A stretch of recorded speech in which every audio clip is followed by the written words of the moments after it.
मालेगाव हे गाव शांत, राखीव, साध्या जीवनशैलीचे गाव होते आणि त्या गावात अलीकडच्या काही महिन्यात भीतीचा एक वेगळाच सावट दाटू लागलं होतं.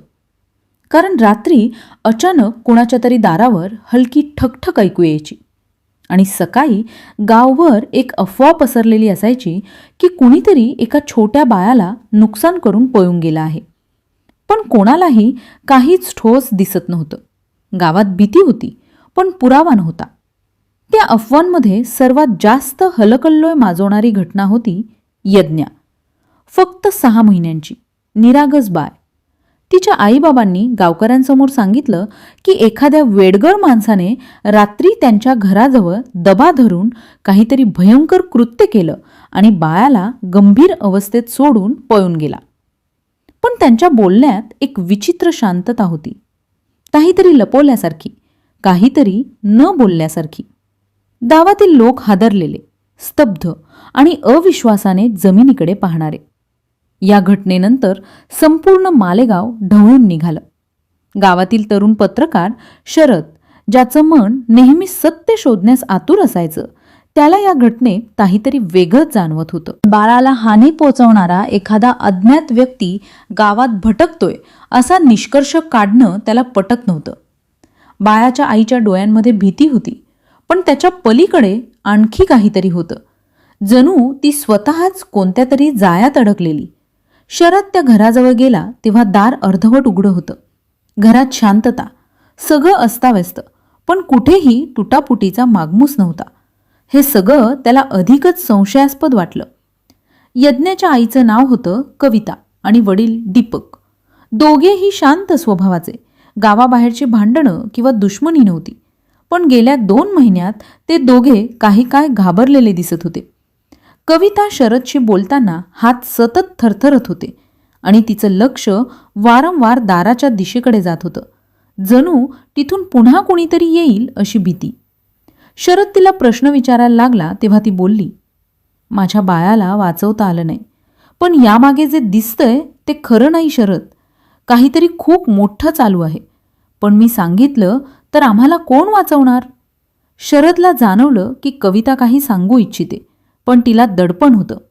त्याने गावात तपास सुरू केला. काही जण म्हणाले की रात्री कुणीतरी सावलीसारखा माणूस विहिरीकडून घराकडे गेला होता. काही म्हणाले त्याने मोठा दगड हातात धरला होता.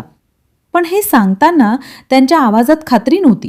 जणू त्यांनी स्वतःच अफवा ऐकून ती पुढे सांगितली होती. ज्यांनी पाहिलं त्यांनी खरं पाहिलं का हेच स्पष्ट नव्हतं. हे सगळं अधिक गुंतागुंतीचं होत चाललं. तपासात शरदला समजलं की मालेगावात काही दिवसांपूर्वी एक संशयास्पद व्यक्ती दिसत होती. जुनाट कपडे, विचित्र नजरा आणि रात्रीच्या वेळेस गावाभोवती फिरताना काही लोकांनी त्याला पाहिलं होतं. त्याचं नाव कोणीच माहीत नव्हतं, पण एवढं पुरेसं नव्हतं की त्यानेच हे सर्व केलं. बाळाला हानी पोचवण्याचं काही स्पष्ट उद्दिष्ट दिसत नव्हतं. मग तो गावात काय करत होता? यज्ञाच्या घराजवळ का दिसला? शरद आणखी खोदकाम करू लागला तेव्हा त्याला एक धक्कादायक गोष्ट समजली. दीपक काही महिन्यांपासून एका माणसाकडे पैसे उधार घेत होता आणि तो माणूस कुप्रसिद्ध आणि हिंसक प्रवृत्तीचा होता. गावात त्याला सथवा म्हणून ओळखायचे. कुणावरही दडपण आणणारा आणि पैशासाठी काहीही करणारा. काही लोक म्हणाले की त्याने कविता आणि दीपकला धमकावलं होतं. पण त्याची धमकी यज्ञासारख्या बाळावर का येईल? हा प्रश्न शरदला खूप छळत होता. एका रात्री शरद पुन्हा यज्ञाच्या घराजवळ गेला. तिथे कविता एकटीच उभी होती. तिने शांत आवाजात सांगितलं, तो आमच्या पैशासाठी नाही आला. त्याला वाटलं दीपक काही गोष्ट लपवत आहे, जी गोष्ट आम्हालाही नीट माहिती नव्हती. पण त्याचा राग माझ्या बाळावर उतरला. आम्ही पाहत राहिलो आणि आम्ही काही करू शकत नव्हतो.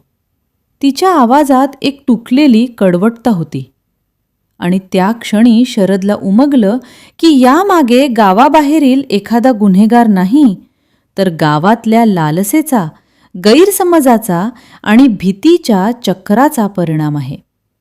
दुसऱ्या दिवशी शरदने पोलिसांकडे पुरावे सुपूर्द केले. सथवाला पकडण्यात आले. त्याने गुन्हा कबूल केला, पण त्याच्या कबुलीत आणखी एका गोष्टीचा पर्दाफाश झाला. दीपक लपवत असलेला गैरसमज.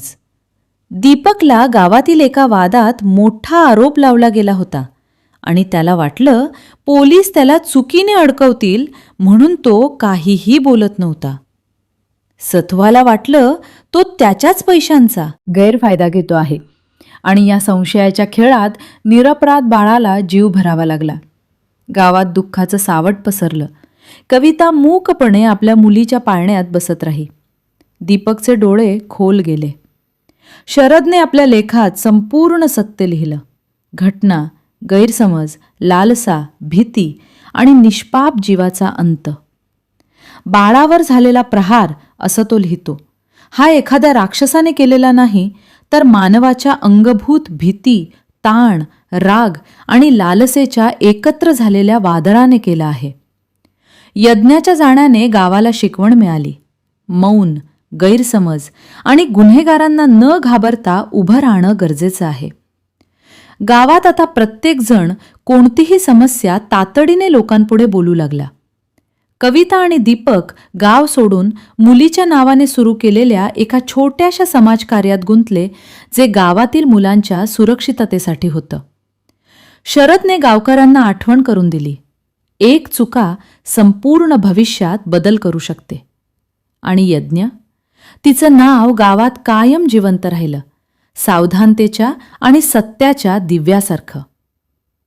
जर तुम्हाला असेच नवनवीन व्हिडिओ हवे असतील तर चॅनलला लाईक, शेअर आणि सबस्क्राईब करायला विसरू नका. धन्यवाद.